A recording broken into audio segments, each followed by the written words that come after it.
All right, let's go into a deep dive a little bit on Trump. We're gonna talk a little bit about Sheldon Adelson, the dark money that Trump's taking in and what's going on there. So everybody saw Trump in the Knesset in Jerusalem talking to the Israelis. And my favorite Israeli, Ben Shapiro, who was there. Oh, good. Very good. Ben Shapiro is not loyal to America for any other reason than we support Israel financially. Yeah. Super He has based of said him. that himself. That is not the kind of people you want to be in a foxhole with. No. However, Plus, his voice would drive me nuts. Well, I would. if you really want to support Israel, you can buy my sheets for $29.95. Bands and bull. Get your injections today. Okay.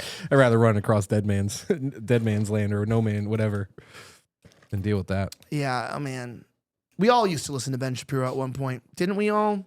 Yeah, unfortunately, yeah. We I had a all, phase we all back in the used to be day. I had a Zionists. phase when I was Ben. like 16, 17 years old. The Zionist Ben watcher to Nick Fuentes pipeline is real for a lot of people. Oh my gosh. So real. You know, Nick got his show back on Spotify?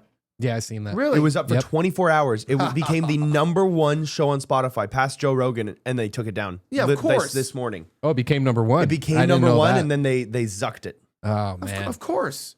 And that's why they went on Rumble, because Rumble's the hardest platform to get views on.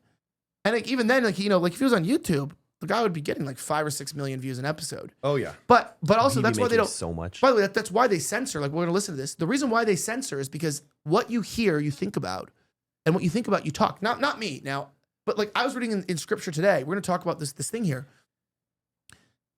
This was the first day in a very long time that I can remember that like I woke up. I didn't look at my phone. I put on some like instrumental music, which is very, for anyone who has like what they call ADHD, I don't know if that's real, but like that, it's nice to have some music in the background when you read, like some calm music to kind of like counter the mind. Put it on, open up my new Bible, which I cannot believe I bought one. It's been years and years and years since I've bought a What'd Bible. you get? The Orthodox Study Bible. Okay. That's a good one. Yeah, so I buy it, I open up, not doing anything deep, just reading Psalms, 88, 89, not like a huge, tough reading. I'm going to tell you that people are not lying when they say when you start your day not on X, when you start your day not on these things, when you start your day like calming your brain down, reading the Bible and praying, it cleans your brain. Mm-hmm. I've had an insanely stressful day today. Insane. People's money got messed up and I had to fix it. And that's never good when people's money gets messed up. They don't like you and they don't like when that happens. So I had a lot of people who didn't like me today. And I think we're fine now. However, I usually freak out in those situations, but instead I was just able to get through it. I can't tell you why, but this is why it's important. We're talking about the dangers of following Judaism and Israeli superiority. This is a way towards hell, okay? And you don't want to go there. But also, don't just be a Jew hater or an anti-Zionist. That's not what we're living for as humans here. We're living for God and we're living for truth. And we oppose things because it's untrue. But also remember that sometimes topics like this can take over your heart and mind. You become obsessive and then you're full of anger and malice and rage. And God doesn't intend for you to live like that. Okay. So it's okay to oppose evil. We want to oppose evil, but don't become a weirdo in the process. It's just true. But if you're in a group chat as young Republicans and you want to be crazy and talk insane, I don't condemn you. Okay. I don't condemn you. Have fun. Anyway, listen to this. But I actually asked her, I'm going to get her in trouble with this, but I actually asked her once, I said, so Miriam, I know you love Israel. What do you love more, the United States or Israel? She refused to answer. That might mean Israel, I must say. All right. But I actually asked her. So one of the main things, so we're going to talk about this. So Miriam Adelson is the husband of Sheldon Adelson, who, by the way, is one of the richest people in America with a personal net worth of over $60 billion. She says it's up there, above that. And everybody knows that, legally or publicly, they gave $100 million to Donald Trump. I don't think you can do it anymore. It's just been up this whole time. I can do it. It was just been up the whole time, and I just didn't know why it was there. Yeah, you saw him just get up from. Yeah, my I'm not desk. on an airplane this time, okay? Yeah, but I Yeah, saw. and we're all sober. Leaving it out, yeah. Are we?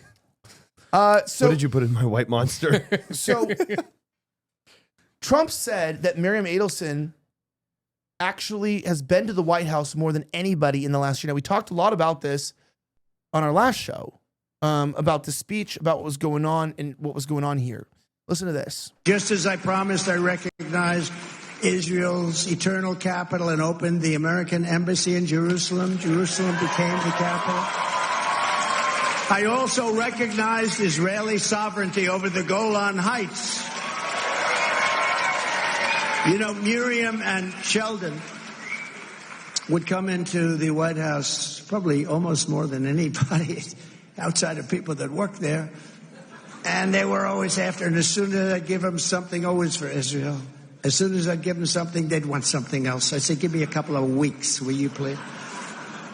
But I gave them the Golan Heights, and they never even asked for it. You know, for 72 years, they've been trying to do the Golan Heights, right? And even Sheldon didn't have the nerve. But I said, you know what? I said to David Friedman, give me a quick lesson, like 5 minutes or less on the Golan Heights. And he did. And I said, let's do it. We got it done in about 15 minutes, right? All right, why'd you put this video in here? I put it there, just him going over it, and then the one part where he goes ahead and he says, give me a couple weeks, like I'll go ahead and give you something else for Israel. And it really just shows you that Mary Adelson, and along with her husband, her deceased husband now, their main goal was to just push anything that's pro-Israel. That's why the influence that they have on the government, that's why they're giving the money, is really just to control us and to push us more towards being, Israel's greatest ally. Yeah, so what you're finding here is that they're our greatest donors to political politicians. When they say they're our greatest ally, what they're saying is that I get enough money from them that I respect them more than the American people. This is a rudimentary problem we have, because when you bring up this issue, that's what these chat leaks were about.